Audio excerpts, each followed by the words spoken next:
由第34届金曲奖最佳新人洪佩瑜以及连续带来4首经典好歌的李千娜感染现场氛围。今夏最夯活动屏东夏日狂欢季进入倒数，其中加码举办的狂欢演唱会吸引满满人潮到访。屏东县长周春米特别莅临现场，一展歌喉，与李千娜一起合唱《心灰灰》。花店里心灰灰，来心灰灰，那处理茫茫，我平安安。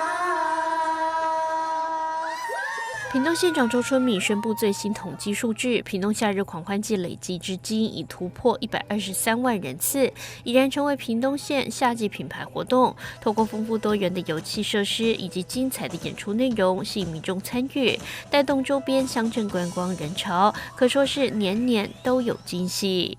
到今天为止，来参加我们的夏日狂欢季的朋友，总共有123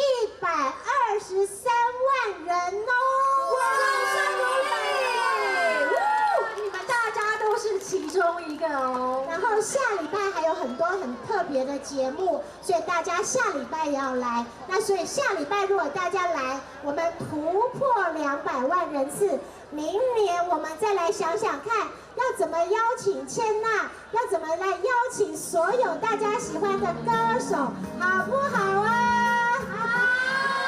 因为他们免费真的很值得吧，非常值得。那我们在中间这一边，所以我们有去玩那个游乐设施，然后再来看表演。待会会越玩越嗨哦，没有错。那当然，我们今天现场有看到有一些爸爸妈妈带着大赞县政府的用心，也期盼能持续办理。然而，夏日狂欢季进入尾声，县府除了有贴心提供潮州火车站至活动现场的接驳服务，从下午2点至晚间9点30分，约2至30分钟，一班车以外，也将一路持续到暑假结束。欢迎想了解相关活动讯息者，可至县长周春米脸书、屏东县政府传播及国际事务处脸书及2023屏东夏日狂欢季官网查询。